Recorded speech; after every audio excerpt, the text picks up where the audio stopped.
the degree of love that's here, because you feel it yourself as much as I do. You're as much aware of it as I am. You can't help knowing that right now we are a group of people who only a short time ago were unknown to each other, and yet at this moment know each other, love each other, trust each other, and have something so much in common that we really and truly are one in this universe, one in our understanding, one in our love for God, one in our love for each other. You can feel in this room that there is a communion between us. And if you can look behind the scenes, you will find why it is. It is that in our union with God, we have come into union with each other. It is because our communion with God has made a communion between us. If you will remember this, you will never at any time let envy, jealousy, misunderstanding come into the atmosphere of this group of students. Never, regardless of what the appearances may be. If you will remember the atmosphere of the classroom and the atmosphere of this room this evening, there never will be gossip, there never will be malice, there never will be opposition, and this group can remain united until kingdom comes as an example to the rest of the world of how people can live together in amity, in love, in oneness, when God is the central theme of their existence. Now, if one of us should pull ahead further in this work than another, it should not arouse any criticism, judgment, or condemnation on the part of those who are following behind, because it is inevitable. Remember that. It is inevitable that there will be 1, 2, 3, 6, 10 who will make faster spiritual progress and show it forth in greater outer experience than others. That is because we are states and stages of consciousness, and some came to the work better prepared than others. Then also, there are some willing and perhaps able to put in more at this particular time than others. I mean, give more of themselves, more in time, more in effort, more in meditation, more in study. And it is inevitable that they will make faster progress than others. Now, in organized work, this condition makes for the envies and jealousies and discords that come into organizational religious activities. One wants to be the leader and the other one gets it, or one wants to be the reader or the director or the lecturer and somebody else gets there before them. And always in organizational religious activities you will find these discords. Now, if you will remember this, that can never happen among students of the infinite way. Here is the point. Consciousness must externalize itself. And our degree of consciousness externalizes itself. Therefore, whatever unfoldment takes place in us is the direct result of our own degree of spiritual attainment outwardly expressing itself. And so if we see others jumping ahead of us, let us remember that they are spiritually unfolding more quickly or more deeply than we are. Let us never ascribe these things to anything other than that. In other words, nobody in this world can hold back me or you. Only our own consciousness will place us wherever we find ourselves. And if we are not going ahead as rapidly as we would like to, be honest enough to say, I am not putting in enough, and that's why I'm not drawing out enough. Because it all is a matter of individual consciousness. It all is a matter of our individual degree of spiritual unfoldment. Nobody can hold you back if your consciousness develops. Nobody can push you forward if your consciousness doesn't develop. That is why in this work we have no diplomas and we have no authorizations. In other words, there is nobody in any position, not even I myself am in a position to authorize anybody as a practitioner or as a leader or as a teacher or as a lecturer. But I might also say to you that there isn't anybody with any authority to stop you from being any of those. All you have to do is have the consciousness that heals, and you are a practitioner. All you have to do is have the understanding of the principle and the healing consciousness, and you'll find people coming to you to be taught. So you'll find that you are a teacher. And so inevitably, you place yourself by your degree of unfolded consciousness, not by the degree of your ambition to be something. Because if you do achieve anything by ambition, you won't hold on to it. Nobody can, unless they're in some organization that gives them a place and position and holds them in it. But in a work like this that is unorganized, nobody can place you or hold you. I have actually witnessed where someone has taken over our Infinite Way work in a city where it was a big and a flourishing work, and in 6, 8, 9 months' time, nothing was left of it. Nothing was left of it for them. It still was the full and complete work for me, but not for them. Why? Because they had not developed the consciousness to attain it or to retain it. And no one can do that for them any more than I. Yes, if someone were to start healing work here, I could say right here in this room now, if you find yourself in need of help, so-and-so is beginning to do healing work, you might turn to them. Well, do you know that if they haven't really got a healing consciousness, that wouldn't do any more for them than if I'd have said nothing. Nobody would go to them, and if somebody did go to them, they wouldn't stay very long if they didn't get the result of going. You see what I mean by that? That I might, in my position, be enabled to name somebody and have 100 people go to them. But how long do you think it would last?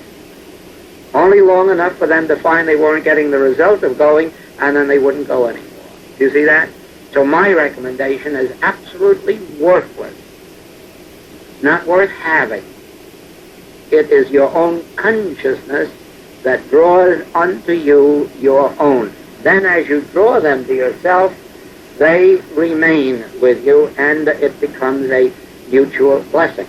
Therefore, since there are no court favorites, and no one being pushed and no one being placed, each one demonstrating their own place and position, it must be clear to you that that is what is going on, and should someone stand out before their time, not be ready, don't worry, they will not hold it. It is very much like the Bible incidents of do not fight these people.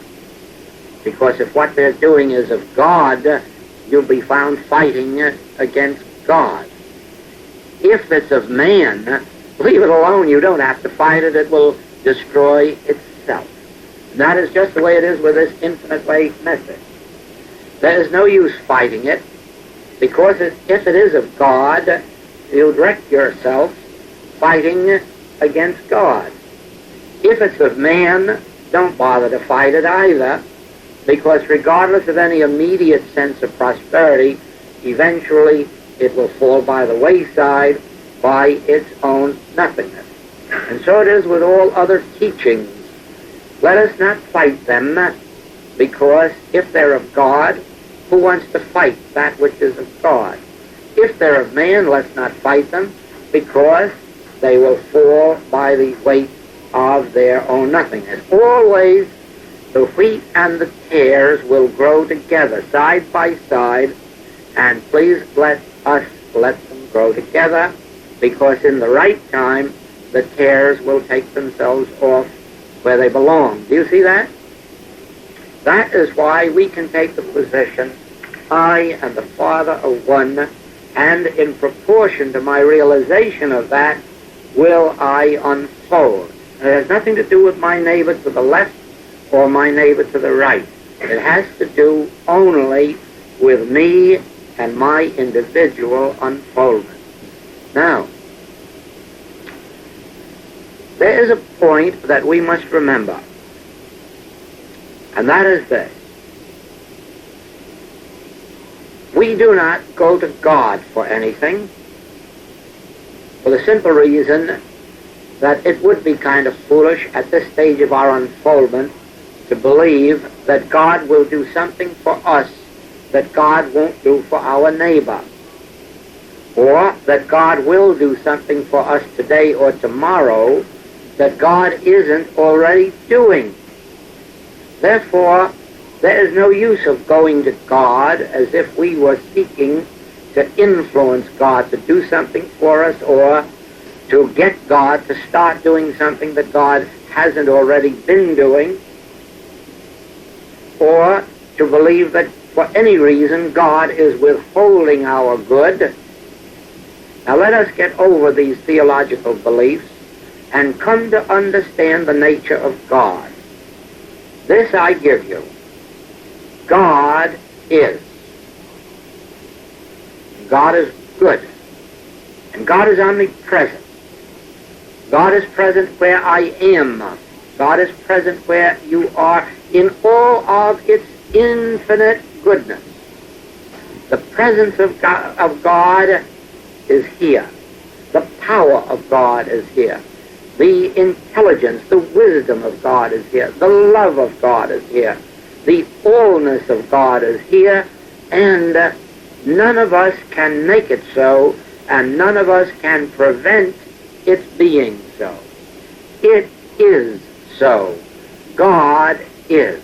Now then, for us to avail ourselves of that good, to bring that good into our experience, means opening our own individual consciousness to the receptivity of the present power and activity of God.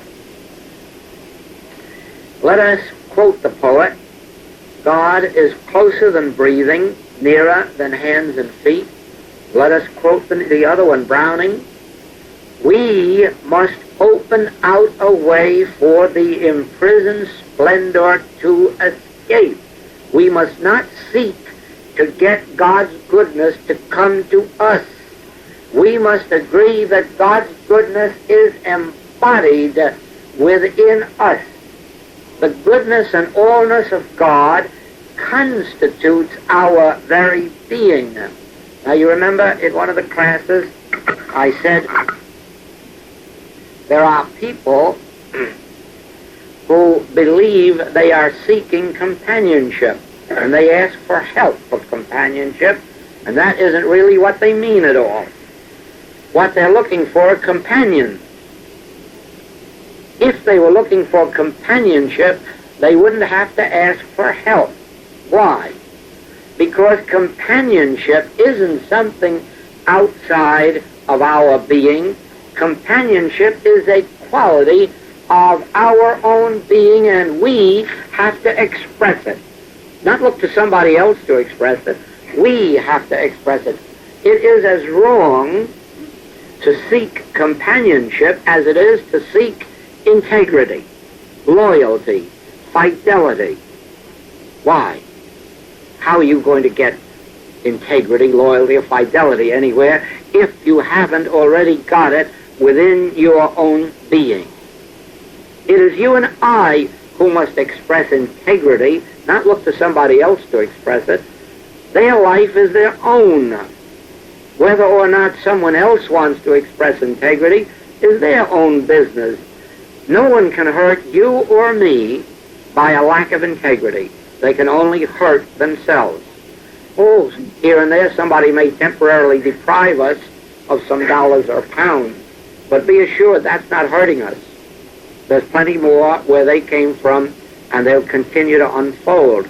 But the injury that is done is to the one not expressing integrity. And so it is with companionship.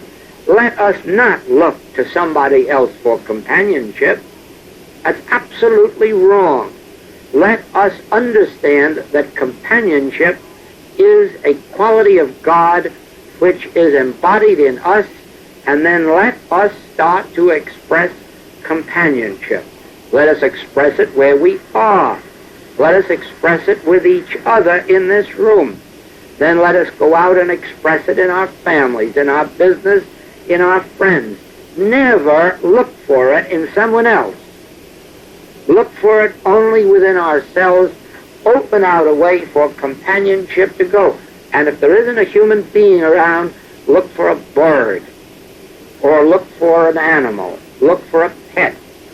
And you will find that opportunities will be given to you to express companionship. And the companionship that flows out from you is the same companionship that comes back to you. Just as the integrity that flows out from you is the integrity that you draw back unto yourself. Never look to anyone in this world for gratitude. Don't expect it of anyone. Don't look for it.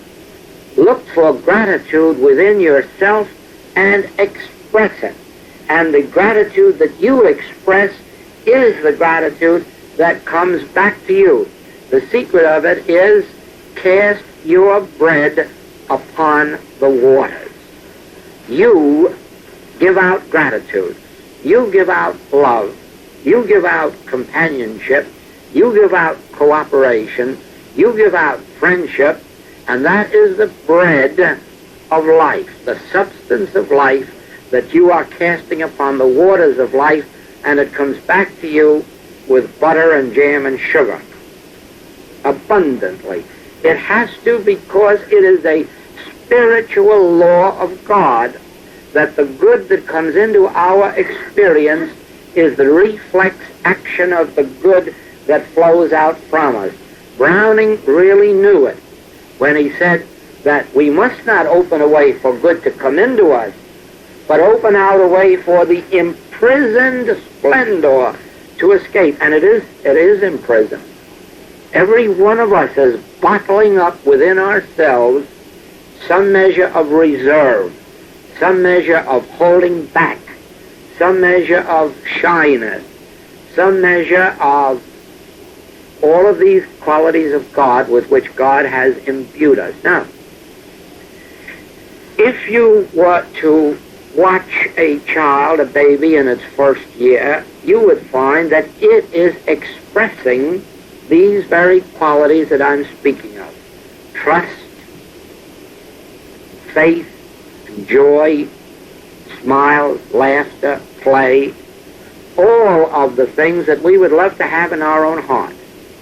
Now then, human experience has built up for us a shell, and those innate God qualities that were given to us in the beginning and which we brought into this world with us are now bottled up because some one person has injured us.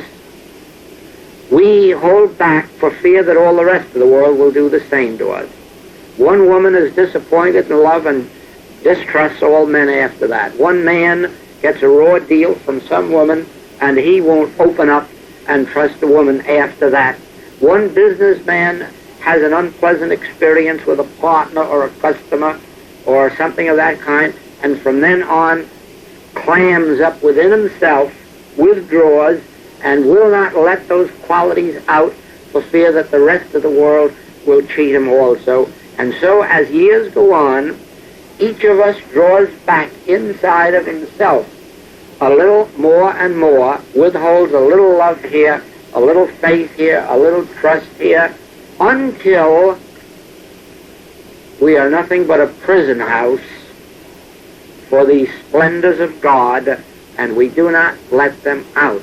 Now the time has come for us to understand that the qualities we brought into this world as newborn babies, those gurgling little laughs, that joyful little trust that puts its hand out when somebody wants to lift it, that is the thing that we have got to reestablish within ourselves so that we can go out in the world in the same atmosphere that we met here in this room tonight, and it was a joyous one, because it was one of mutual love and mutual trust.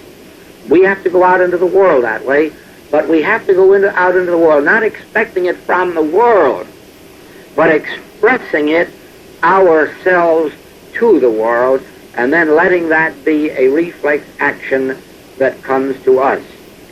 I have been criticized for telling this story, but I'll risk a little more criticism and tell it again, that there is a story about a man who took his little 4 or 5 year child out on the steps of his house and said, "Sonny, stand up on that first step and jump into Daddy's arms." And the child got up on the first step and jumped into Daddy's arms. And then he said, "Now go up on the second step and jump into Daddy's arms," and went up on the second step and jumped into Daddy's arms. Daddy caught him. He said, "Now go up on the third step and jump into Daddy's arms," and he went up on the third step. Daddy let him fall down and get hurt. The child started to cry. He said, "Now you see, that'll teach you a lesson. Never trust anybody." Don't you know that's what's happened to us? We've gotten a bruise here and a bruise there, and we've become a lot of human beings with a lot of imprisoned splendor that we're afraid to let out. Or, like the British people are supposed to be, they've developed a reserve, and so they don't open up as some other people do. Why that reserve? Why? We're all equally children of God. We're all equal in the sight of the Father, white or black, Jew or Gentile. We're all one in Christ Jesus, and there's no need for any reserve except the reserve of integrity. That's all. Now, if we understand that we don't have to go to God for anything, God has constituted its qualities as our own being, we then begin to understand that our work in life is opening consciousness to the inflow and outflow, if you will, at least it's that way to appearances, of the spiritual presence and spiritual power. You can do this if you will begin with understanding that your good does not come to you, that your good is the reflex action of spiritual presence. Now watch what I mean. You are looking up here and you see a human being sitting in a chair. Now suppose that this human Joel sitting up here in a chair could in some miraculous way bring God itself right here beside him. And you could see that. Would you not immediately say, "Lucky fellow, your troubles are all over. You've got God. You've got that which multiplies loaves and fishes. You've got that which is the healer. You've got that which is the resurrector. You have got that which is life eternal. What more can you have? You've got God. With God, all things are possible. All good is possible. Protection, safety, security. You're fixed for life. And you would be absolutely right. If I can be still, if I can get quiet enough until I feel God as an actual reality, a presence and a power within me, until I can feel that divine impulse, that spiritual impulse that flows, then I am a lucky fellow, because from then on nothing can happen to me throughout all time. I can't die. I may make a transition from human sight, but I can't die. I can't lack. Nothing of a negative nature can happen to me, because the presence of God is an annihilation to even a belief or a suspicion of anything apart from God. Now that is the secret of the whole message of the infinite way. We have no need of demonstrating supply. We have no need of demonstrating companionship or home or employment. We have no need of demonstrating anything on the face of this globe. We have only one demonstration to make, and that is the conscious awareness, the conscious feel or feeling of the presence of God, the conscious oneness or union with God. It isn't easy, but it can be accomplished by every single one of us, and in the beginning it may seem to be only in a tiny degree. But as we continue in the practice, it increases and increases and increases until undoubtedly the day comes when we can be like the Master, who always had consciously with him the Father within. He didn't even have to turn stones into bread and perform a miracle when he was an hungered. He could just wait and let the Father in his own good time do any of the miracle making that was necessary to be done. Now,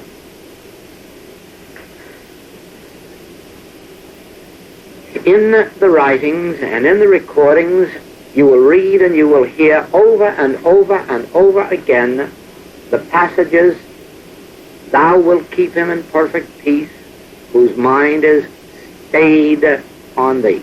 Lean not unto thine own understanding, acknowledge him in all thy ways, and he will give thee peace, rest, harmony." If you abide in this word and let this word abide in you, then you will be as a branch that is at one with the vine, and the vine one with the Godhead, and you will bear fruit richly. And you will find, the 91st Psalm, he that dwelleth in the secret place of the Most High. And you will find that it isn't a matter of God, it is a matter of you and of me maintaining this conscious oneness with God, keeping our mind stayed on God, acknowledging God in all our ways. It really means, let us say, awaking in the morning and actually bringing God right into the bed with us before we step out and say, "This is the day the Lord hath made. God is with me through this day." Then get out.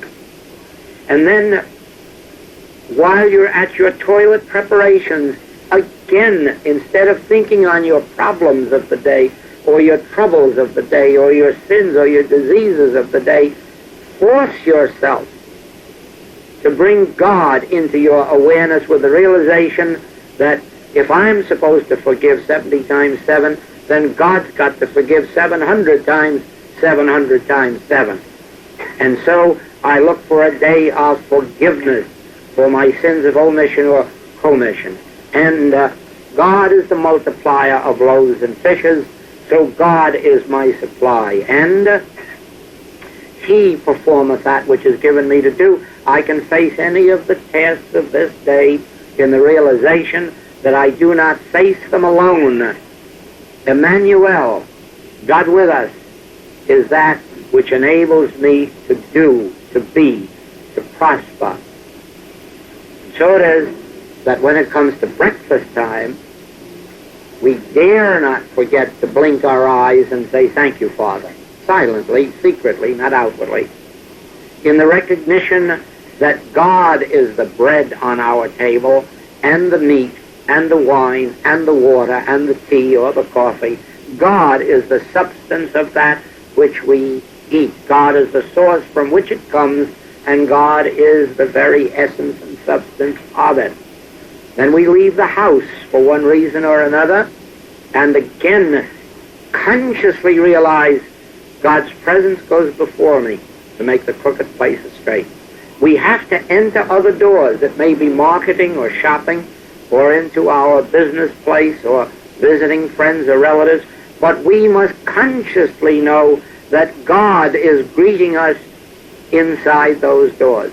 It becomes an activity of truth in your consciousness and mine in all our ways. Acknowledge Him in all your ways. You will find that you are obeying Paul's injunction, pray without ceasing. Pray without ceasing. Keep your mind stayed on God. Acknowledge Him in all thy ways. If you're driving a car, acknowledge God to be the driver, but not only of your car, but of all cars. Acknowledge Him in all thy ways. Then you find that at first you have in God a partner. In God you have a big brother. In God you have the Father within. In God you have what Paul had. I can do all things through Christ. I live, yet not I. Christ liveth my life. And you'll find it's literally true. Someday, if you keep this up long enough, persistently enough, and watch the beauties and harmonies of it, the day will come when you will disappear. And there'll be no you anymore. There will be only God functioning as your individual being. And there won't be any you to think about God. There'll only be God thinking through you. Not so much thinking as being, knowing, living. That's what he meant, Paul, when he said, I live, yet not I. It's really Christ that liveth my life. And one of our well-known writers, was it Sir Royan, who recently said that God lives our lives and we just go along for the ride. And it is true. At a stage of our experience, God is living our life, and we follow, we become beholders, we watch these glories unfold, and it seems like a miracle that it should be happening to us. What have we done to deserve this? Nothing. We've done nothing. There isn't a human being in the world good enough to deserve God's grace. Why? The human being dies and is dissolved, so that the spiritual being is the one that is the Son of God and is receiving God's grace, and our humanhood disappears. What is our humanhood? Our finiteness, our reserve, our holding in this prison these great splendors of God. That's our humanhood. When we are no longer holding these splendors in prison, when we are no longer holding our friendships and our love in reserve, when we are letting God through, we're no longer human beings. Then we're told, if so be the Spirit of God dwell in you, then are you sons of God. And that's what happens. You're no longer finite, you're no longer mortals, you're no longer people who were born and who will die. Now are ye children of God, if so be the Spirit of God dwell in you. And how do we know when the Spirit of God dwells in us? When we can meet the world as we met each other here tonight in that spontaneous feeling of love and joy in meeting each other and rejoining each other. When we can wake up in the morning and feel that way to the world, then we can know that the Spirit of God dwells. When we no longer condemn the people of this world, I don't mean by that approve some of the nasty things that some of the people do, but when we stop holding people in condemnation for it and realize, Father, forgive them, they know not what they do. When we stop our heckling of people, when we stop our fault finding, when we acknowledge that the world is returning to us what we are sending out into the world, then is the Spirit of God dwelling in us. When we have learned to forgive plenty of the offenses that are aimed at us personally, racially, religiously, nationally, when we have learned enough of forgiveness, then the Spirit of God really and truly dwells in us. And when we are obedient to the ninth commandment. Now, I do not know whether we have taken up the subject of the ninth commandment, which is, do not bear false witness against your neighbor.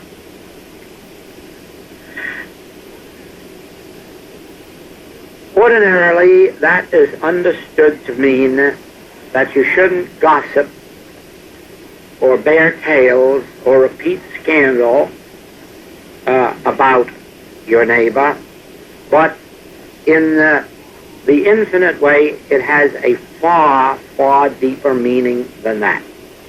Far deeper. To bear false witness against your neighbor is to accept them as human beings, even good ones. To even say that so-and-so is good or healthy is to bear false witness against your neighbor, because you are holding him in thought as finite human beings who were born and who will die, who may be good today and bad tomorrow. To obey this commandment of not bearing false witness against your neighbor, you have got to stop believing that your neighbor is good or bad, but understand that they're spiritual beings. We have got to see each other not as good human beings, but as spiritual beings, immortal, eternal, having no good qualities and having no bad qualities, having only the qualities of God which are spiritual.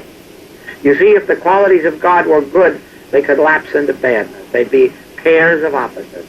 But God has no pairs of opposites. That which is of God is an infinity and an eternality. Therefore, it can't be white or black.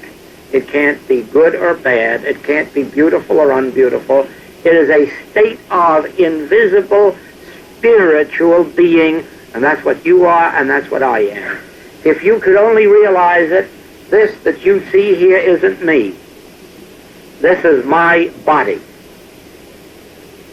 So, if you're looking at this and judging, you are judging very unrighteous judgment, because I, Joel, am invisible.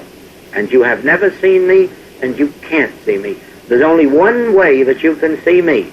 If you can get still enough and quiet enough so that you come to a state of spiritual realization, then you can see me as I am. And that's spiritual and perfect. And that is what happens in healing work. When a practitioner on the spiritual path works for you, they do not work for health, and they do not work against disease. They do not work for supply, and they do not work against lack. They do not work for your goodness or against your badness. A practitioner who understands the infinite way closes their eyes to your humanhood, whether it's good or bad, rich or poor, high or low, white or black, sinful or saint. Closes themselves completely away from that and tabernacles with God until they attain a state of spiritual realization in which they behold your spiritual nature your spiritual selfhood, your spiritual being, and that is what results in healing. That is why the treatments that are given in the Infinite Way writings are necessary for a year or 2 or 3, so that you get a solid foundation of the letter of truth and understand what it is you're leading to, not a blind faith. And then after 2 or 3 years, you'll find that your treatments lessen and lessen and lessen. They may begin, and it may take you 15 or 20 minutes to give a treatment that will satisfy you, but by the end of a year, you'll find that your average treatment won't be over 2 minutes. And at the end of 2 or 3 years, an average treatment shouldn't be more than 10 seconds. Why? For the same reason that when you start learning arithmetic, it takes a long time to figure out how much 12 times 12 are. But after you've studied it a while, 12 times 12 is just 144. That's how fast it is. So it is with this. It takes a while for you to learn of the spiritual nature of individual being and of what the individual is, what God is and what the relationship is, what the law of God is and how it operates, and therefore you include these in your treatment, and you may give 10, 15, 20, 30, 40, 50 minutes to a treatment before you arrive at a sense of release. That's all right.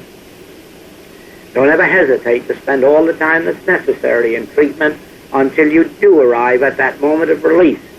But after you have done that, so that you know the letter of truth, you arrive at a place ultimately where none of that enters your thought in treatment. You get still, you get quiet, and if you have to think anything, you think the word God. God is life eternal. God is the only law. God is the only being. We're dealing in this treatment with nothing but God.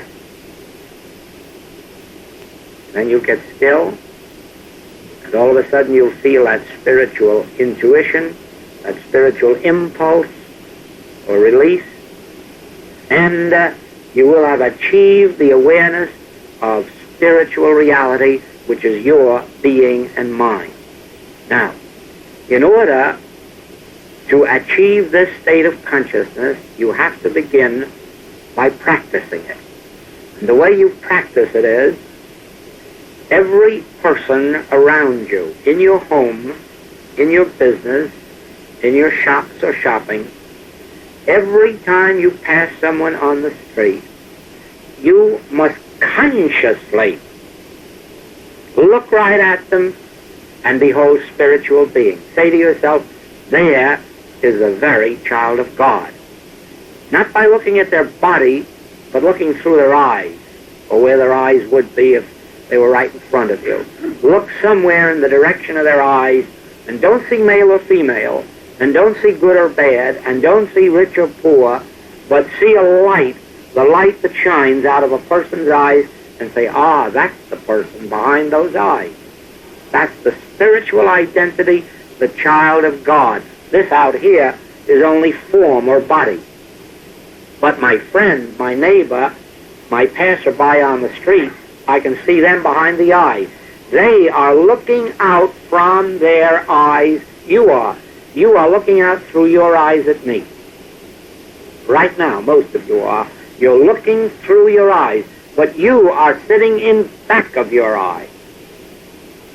Therefore, I know that you are not physical. You are an invisible spiritual being somewhere in back of those eyes, looking out through the eye. That's you. You have to learn in all of your relationships, no matter how foreign they may be, I don't care if it's enemy or friend, you must learn to realize that the individual is not visible to you, that they are looking at. That's why the eyes are called the windows of the soul. You, the soul, are looking out through your eyes, and I am looking out through my eyes at you. But the I that I am is invisible, it is spiritual, it is perfect. When I forget that, I may not act like it. But that doesn't change the fact that in my essence and identity and being, that's what I am. I am spiritual. I am perfect. I am of spirit. I am of God. I am in and of God. God constitutes me. God constitutes my individual identity, and anything that I fall short of in living up to that, I can blame on my humanhood, on my birth, my environment, my schooling, my nationality, my race, or something else that has built up a shell around me which forbids or prevents my real spiritual identity being made manifest. And so it is. You are a pure, infinite, spiritual being. And you are invisible to this world. No one has ever seen you, not your own mother, because you are hiding behind those eyes looking out at this world. And that you is pure, spiritual, eternal, immortal. It will never die. It will always exist, and it will always be an individual state of consciousness. But once you learn this truth, it will be a progressively better outpicturing than it is at this moment. Now, so it is. You see, there's no lazy man's work about this infinite way. There is no mysterious God that just comes down to do things for you. Whatever takes place to benefit you is as a result of your own improved state of consciousness. Some little improvement will come to you through association with your teacher or practitioner. You will benefit from their consciousness just as those who surrounded the Master benefited from his. But you notice that after 3 years, Judas still made a terrible blunder. You notice that after 3 years with the Master, Peter made a terrible blunder, and so did Thomas. As a matter of fact, all 12 did, didn't they? Even having been with the Master for 3 years. So do you see what I mean? That they benefited, but they didn't benefit enough. After he went, and they were on their own, and they saw they had to sink or swim, then they awakened. Then they knew, Jesus can't do anything for me now. I have got to find my union with God. That's why he said, if I go not away, the Comforter will not come to you. And so I say to you, you will benefit by association with your teacher. You will benefit by living in the books or in the recordings. But don't go too far with leaning on that. Don't do it. Remember that you yourself must develop your own individual state of consciousness. I remember a Christian Science lecturer one time who did something very, very daring. Some of you know that the opening lines in Mrs. Eddy's textbook are, to those leaning on the sustaining infinite, today is great with blessings. And he said, that statement is beautiful, but don't lean too long. And so it is. Don't lean too long even on God. Learn that God constitutes your being, and then you behold spiritual being looking out of every pair of eyes in this world, friend and foe. They may not recognize it. You may be called on to go into hospitals or into prisons. If you stick to this work, you will. But remember this, that you're not supposed to see sick people or bad people. You're supposed to look behind the eye and see the soul of man shining out at you. And when you learn to see the soul of man shining out through those sin-filled eyes or sickly eyes, they will be raised up and healed. It is all up to Jesus Christ when he looks out and says, what did hinder you? Rise. He was seeing something that was not fettered by a diseased body. He was seeing the soul of man behind the eyes, and he was saying, you aren't fettered. Pick up that body. You, the soul, back behind those eyes. Pick up that body and walk. And so it is, you will behold the eyes of these so-called sinners, and you will behold the soul back there, and you'll say, come on, pick up that body and walk out of this prison house of sin-filled beliefs. Now, that will never happen except as you and I practice the presence of God. Practice seeing the presence of God behind every pair of eyes. Practice the realization that the presence of God is looking out through your eyes into every other eyes.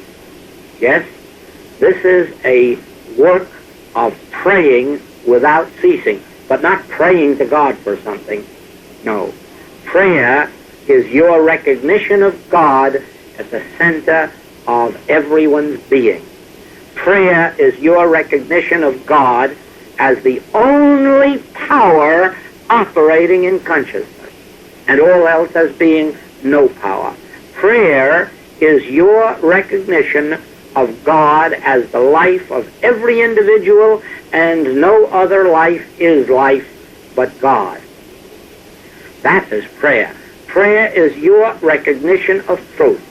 Prayer is your acknowledgement of God in all thy ways. Prayer is an acknowledgement of truth, not as a power over error, but as the only power, and error as having no power. Error doesn't need any God to destroy it, because error isn't a power. Disease doesn't need any God to destroy it, because disease has no law to maintain it or sustain it.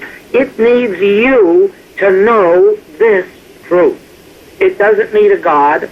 It needs a you. Ye shall know the truth, and the truth shall make you free. When you know the truth that disease has no law, no cause, no continuity, no being, it will then have no effect. Do you see that? You then become the law unto your life, unto my life, unto your neighbor's life. It isn't a question of God. God is already functioning perfectly, maintaining us perfectly, sustaining us perfectly. Let's leave God alone and he'll keep on running this universe. But let you and let me consciously know the truth that makes us free. And the truth is, God is the only power. And disease is not a power, sin is not a power, lack is not a power, hate is not a power, envy is not a power, jealousy is not a power. None of these things that are supposedly causing disease can cause disease, because they aren't power and disease is power. But if you are going to give them power and say, I've been a little lustful in my thoughts today, so I must expect rheumatism tomorrow. Or I have been envious of somebody's good fortune today, so probably I must expect bad luck tomorrow. If you make such laws for yourself, you bring them into being. That's what people are doing every day in metaphysics. They're binding themselves under laws of disease by saying, my envy, my jealousy, my lust, or my animality is causing this disease. And practitioners very often are binding their patients by saying, if you were only more loving, you could get a healing. Or if you were more generous, or if you were just more forgiving. Well, they're binding them more tightly in the grasp of the belief of disease by giving mental cause power. Mental cause isn't any more power than physical cause is. If germs aren't power, and we all see them operate in human belief as power, why should we accept mental power as power? It isn't power unless there is neither good nor bad, but thinking makes it so. Now, if you're going to think that germs have power, you have made it so in your experience. If you, however, are going to say, no, germs can't bother me, but wrong thinking can, then you have made that a law unto yourself. But if you rise into the spiritual realm, you will say, God alone made all that was made, and all that God made is good, and anything that God didn't make never was made. Therefore, there's no evil presence, and there's no evil power and there's no evil cause.